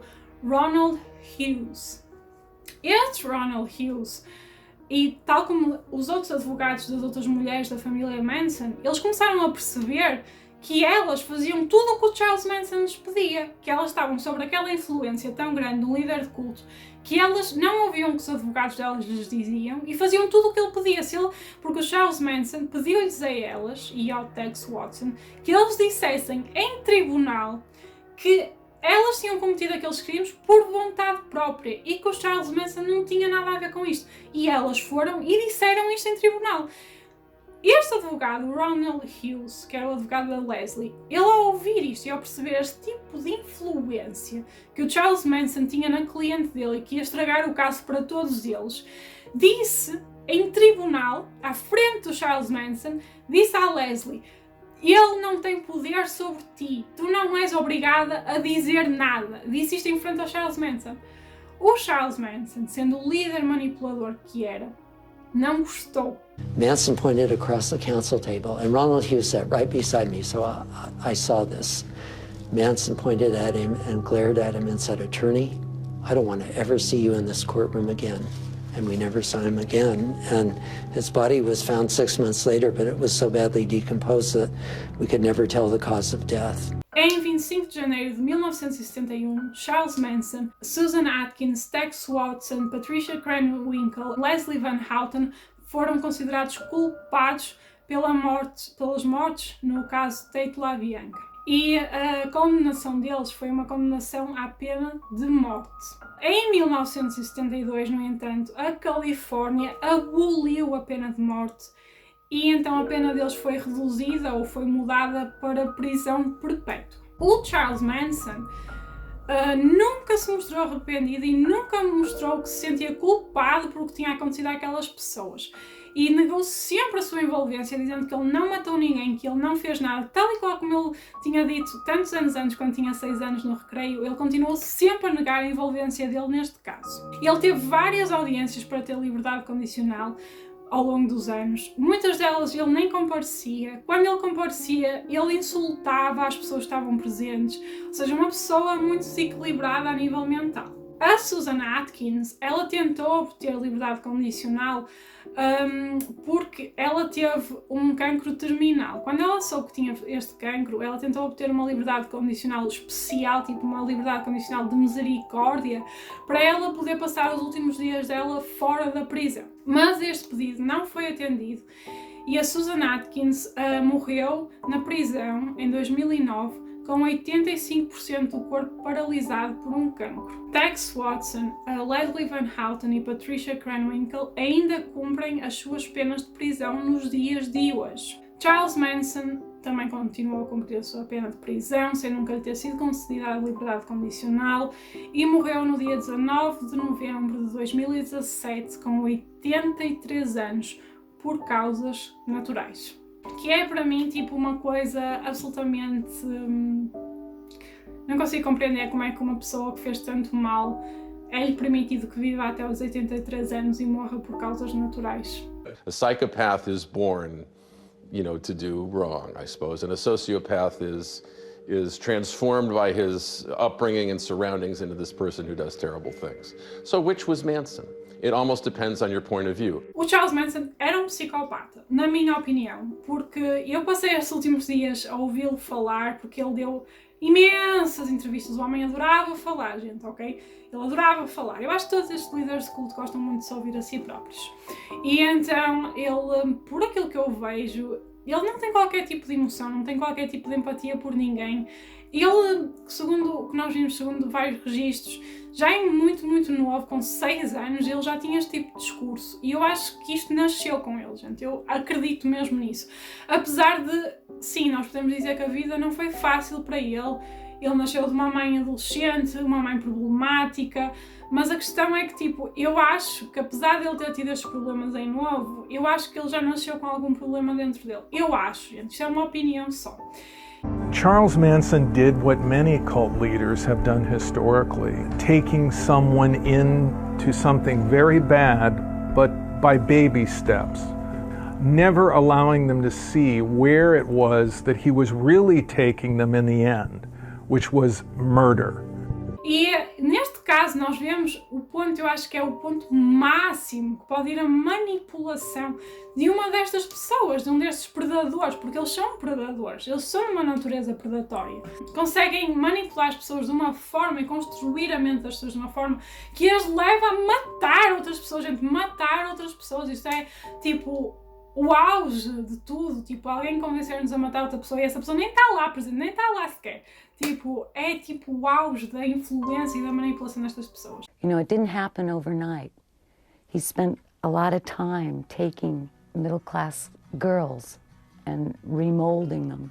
I was an empty shell of a person that was filled up with Manson rhetoric. E reparem como ele fazia, como ele cativava as pessoas da vida dele e basicamente ele cativava-as dando-lhes elogios, fazendo-as sentirem-se importantes. Pessoas que já eram muito frágeis emocionalmente ligavam-se muito facilmente a ele porque elas queriam ouvir exatamente isso, era isso que elas queriam ouvir. Era tipo ter alguém a elogiá-las, a dizer que elas eram inteligentes, que elas eram bonitas, que elas eram tudo bom.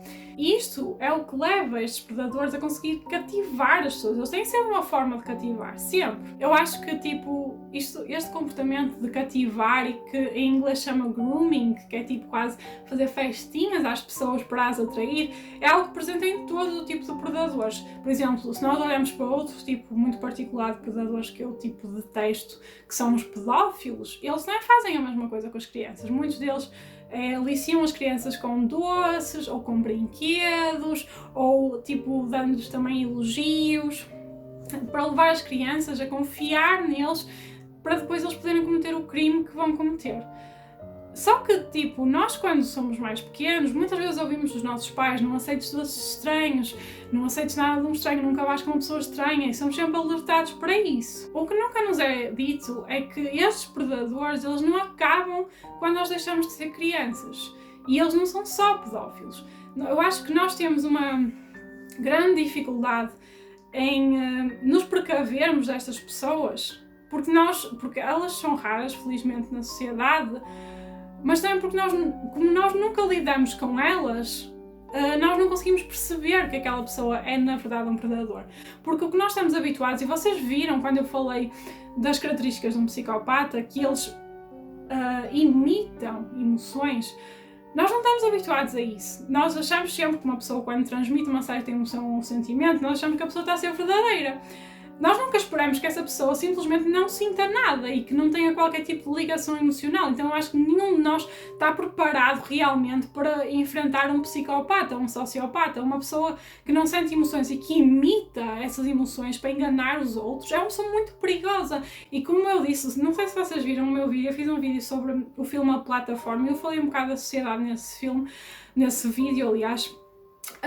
E lá eu falei de como o ser humano é muito egoísta e gosta de se enaltecer a si mesmo. E eu acho que muitas das vezes isto acontece com estas pessoas que se juntam a estes cultos, porque todos nós, e não estou a falar só destas pessoas mais uma vez, estou a falar de todos nós, gostamos de nos sentir importantes e gostamos de alguém que venha até connosco e diga: uau, tu és mesmo bonita, uau, tu és mesmo inteligente, olha, tu consegues tudo o que tu quiseres na tua vida, tu consegues fazer isto, tu consegues... E quando nós juntamos isto a uma pessoa que foi constantemente deitada abaixo na vida dela por vários motivos, por inseguranças com a aparência física, por inseguranças a nível intelectual, por os mais variados motivos, quando nós aliamos estas duas coisas, é quase 100% certo que as pessoas vão gostar desta pessoa que as elogiou, porque não é o normal na vida delas, porque elas estão habituadas a serem deitadas abaixo. E quando aparece esta pessoa que as elogia e que as enaltece, elas vão confiar nessa pessoa, porque elas gostam, porque elas querem ficar perto dessa pessoa que as faz sentir bem. Só que o problema é quando esta pessoa que as faz sentir bem é um predador e que a está a usar para atingir outros fins, que foi o caso do Charles Manson. Ele era um predador e ele conseguiu cativar as pessoas para fazer o que ele quis, que foi absolutamente absurdo. Todas as mortes que nós vamos falar aqui nestes vídeos sobre cultos são absolutamente ridículas e é um desperdício total de uma vida em prol de nada, entendem o que eu estou a dizer? E este é mais um caso em que isso aconteceu, mas eu tenho uma opinião muito pessoal e eu aceito que discordem comigo, sem dúvida, aceito que discordem comigo. Mas para mim, as vítimas de Charles Manson, infelizmente, não foram só as pessoas que ele mandou matar naquela noite, foram também as pessoas que foram matar. Porque essas pessoas que foram matar, embora nada desculpe o que elas fizeram, nada, só quero que vocês entendam, eu não acho que eles são vítimas da mesma forma que os que morreram.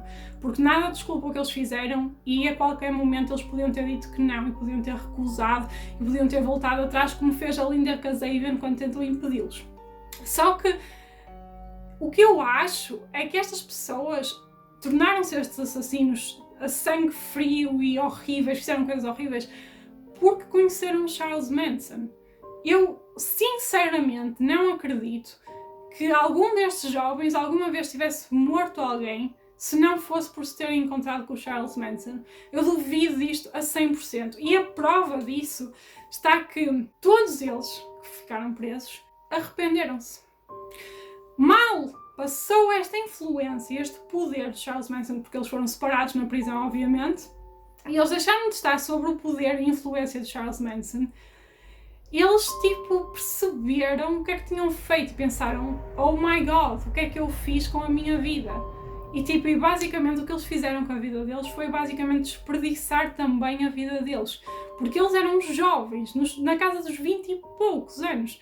A Leslie Van Houten tinha 20 ou 21 quando foi presa para o resto da vida. Vocês conseguem imaginar o que é? Eu não sei que idade é que têm as pessoas que veem o meu vídeo, mas eu acho que a maior parte é mais velha do que isso. Eu tenho 31. Eu não consigo imaginar ter 20 anos ou 21 anos e a partir daquele momento eu nunca mais sou uma pessoa livre. Nunca mais! Imaginem, é surreal. E então, desta forma, por estes motivos, eu acho que eles também perderam a vida deles por causa de Charles Manson. Porque no fundo eles perderam a vida deles, eles nunca mais viveram uma vida, não é? Eles eram jovens a começar a vida deles e eles basicamente viveram para sempre dentro de uma prisão. E alguns deles ainda lá estão e vão estar, porque eu duvido que alguém os deixe sair. Eu acho que sim, eles deviam ter sido presos sem dúvida nenhuma. Não condeno minimamente a decisão do juiz, minimamente. Eu acho que foi uma decisão justa para os crimes horrendos que foram cometidos. Mas ao mesmo tempo eu tenho que dizer isso, tenho que dizer que eles também são vítimas de Charles Manson, entendem? Não desculpabilizando de forma nenhuma o que eles fizeram, mas de uma forma muito diferente. É o que eu vos digo, eu não acho que algum deles tivesse sequer cometido um crime se eles não tivessem se cruzado com o Charles Manson. E eu acredito sinceramente que se um deles fosse libertado para a sociedade, não ia ser um assassino. Aliás, há entrevistas deles a dizer que durante esses crimes eles estavam sob o efeito de drogas, que eles nem sabiam muito bem o que é que estavam a fazer, ou pelo menos não se aperceberam da gravidade do que estavam a fazer. E também temos que ver o facto de eles acreditarem cegamente que o que eles estavam a fazer era para o bem deles. Entendem? Porque o Charles Manson meteu-lhes na cabeça esta história da guerra racial. Então eles pensaram sempre que era uma coisa que estavam a fazer por bem, por mais bizarro que isso seja. Eu sei que é um assunto um bocado delicado, mas eu quero que vocês considerem também essa hipótese. Por outro lado, eu concordo a 100% que eles estejam presos, porque, independentemente de tudo, foi um crime gravíssimo. Foi um crime gravíssimo, em que eles mataram uma mulher grávida, gente, quase no fim da gravidez, depois de ela ter pedido para não a matar. É horrível, gente, a sério, horrível, horrível, horrível. E todas as pessoas que morreram por causa deste caso, tipo, trágico, sem motivo nenhum, sem qualquer tipo de justificação, mas o que eu gosto sempre é que as pessoas também percebam o outro lado das outras vítimas, ou o que vocês lhes queiram chamar, de quem pertencia à família Manson, porque basicamente eles foram à procura de paz e amor, e o que eles tiveram foi caos e destruição. O Charles Manson, ele não tem tantos detalhes, vocês podem notar neste vídeo, sobre o culto em si dentro dele, porque o culto dele, se vocês analisarem, não teve tanto tempo assim. Ele saiu da prisão em 67 e foi para a prisão outra vez em 69. Não foi um culto tão extenso como o do Jim Jones.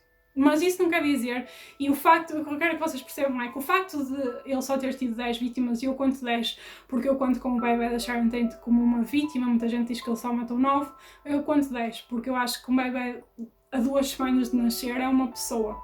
Portanto, para mim são 10 vítimas. Ele só teve essas 10 vítimas, ou só teve, para mim, uma vítima já era uma vítima a mais. Mas se vocês compararem com o Jim Jones, que foram quase 1000 vítimas, não se enganem e não pensem que é porque o Jim Jones era de alguma forma pior ou o Charles Manson era de alguma forma melhor. Não, gente, não tem nada a ver com isso. Tem a ver apenas com a oportunidade.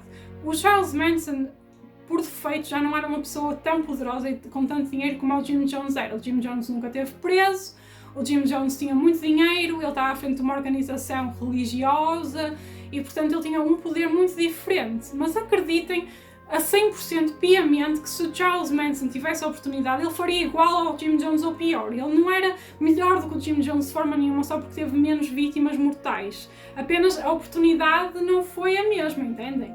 Mas, em muito, eles são muito parecidos. Aliás, eu não sei até que ponto considero o Jim Jones um psicopata, mas considero o Charles Manson absolutamente um psicopata. Charles Manson é um indivíduo muito interessante, pelo motivo de que é dos poucos líderes de culto que foi apanhado com vida. Entendem? E então, o facto de ele ter sido apanhado com vida e dele ter sido preso por quase 50 anos, deu-nos acesso à personalidade destes líderes de culto, deu-nos acesso a ver como é que eles falavam, como é que eles interagiam com os outros, o que é que eles diziam para manipular. É isso que torna o caso do Charles Manson tão lendário. É o facto de nós termos tido acesso a estas pessoas durante todos estes anos, porque a maior parte destes líderes, como nós vimos no vídeo anterior e como vamos ver no vídeo a seguir, eles morrem junto com as pessoas que eles têm no seu culto. Mas, por outro lado, isto também traz consequências, porque o Charles Manson, como ele viveu tantos anos na prisão e deu tantas entrevistas, que ele adora falar, gente, a sério, adora falar, ele conseguiu angariar muitas pessoas que gostam muito dele. E ele até chegou quase a casar-se dentro da prisão com uma mulher muito mais nova do que ele. E muitas pessoas criaram clubes de fãs do Charles Manson, dizer que ele era inocente, que ele não teve nada a ver com isso e não sei o quê. E tudo isto para mim, este apoio que as pessoas dão ao Charles Manson, de achar que ele é fixe e que coitado, é um incompreendido da sociedade e é um rejeitado. Isto aqui para mim só prova o poder que o Charles Manson tem, mesmo dentro das grades, sobre as pessoas que ele nem sequer conhece pessoalmente. Porque ele é uma pessoa manipuladora por natureza e ele se consegue manipular-nos através de um ecrã de televisão ou de um ecrã de computador, então ele é uma pessoa mesmo manipuladora. E sempre que eu vejo alguém dizer que adora o Charles Manson e que quer ser fixe porque o Charles Manson é mesmo fixe e não sei o quê, tipo, para mim, estas pessoas são pessoas que já foram manipuladas pelo Charles Manson também. E de facto, quando nós ouvimos Charles Manson a falar nestas entrevistas, porque há mesmo entrevistas completas com ele no YouTube, nós ao início estranhámos e pensámos, tipo, este gajo é estranho, é tipo bizarro o que ele está a dizer. Mas quando damos por nós, já passaram tipo 40 minutos e nós estamos tipo assim, em frente ao ecrã do computador, a ouvi-lo falar, porque uma coisa é certa, o que ele diz é tudo uma treta, gente, é tudo super bizarro, algumas coisas muito ofensivas, mas a verdade é que ele é cativante na forma de falar e isso é mesmo assustador de ver, porque eu acho que as pessoas nunca tiveram tanta oportunidade de ver isto em primeiro plano como com o Charles Manson.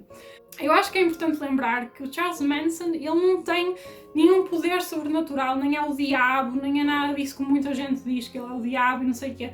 É importante lembrarmos que isto é uma pessoa igual a nós no sentido em que não tem nenhum poder sobrenatural. E é o assustador deste caso, e nós realmente olhamos para isto e vemos, isto não foi um ser sobrenatural que fez, foi uma pessoa, um ser humano que teve a capacidade de fazer estas atrocidades todas. Quero também que vocês respeitem as vítimas deste caso, as pessoas que foram mortas, porque muitas vezes estas vítimas nem são lembradas por aquilo que elas foram, por exemplo a Sharon Tate, por aquilo que ela foi, são lembradas como as vítimas de Charles Manson, porque ele tomou esta proporção tão grande sobre ele mesmo e sobre este caso, que agora não é mais a Sharon Tate a atriz de cinema, é a Sharon Tate a vítima de Charles Manson. E isto é uma pena de acontecer, porque ela era uma pessoa maravilhosa, cheia de vida, cheia de muita coisa para dar, tinha muito para dar ao mundo, tal como todas as pessoas que foram mortas ali, tinham muito para dar ao mundo. Eu acho muito importante nós tentarmos saber sobre o que é que estas pessoas foram em vida e não sobre aquele único dia que definiu toda a sua história, entendem? Elas eram pessoas fantásticas e elas valem a pena ser recordadas e admiradas por aquilo que elas foram. E o Charles Manson, tipo, ele é um homem de 1,57 m, um homenzinho sem importância, um homenzinho nojento, que foi dado um poder que ele nunca deveria ter tido. E esta é a minha opinião muito sincera acerca dele. Portanto, gente, espero que vocês tenham gostado. Se gostaram do vídeo, deixem o vosso like e subscrevam da Vânia Boudoir em todas as redes sociais. Se não viram ainda o vídeo do primeiro episódio desta série, podem ir ver na lista de reprodução. E vemos no próximo vídeo, também ainda sobre cultos, e nos próximos vídeos, imaginem,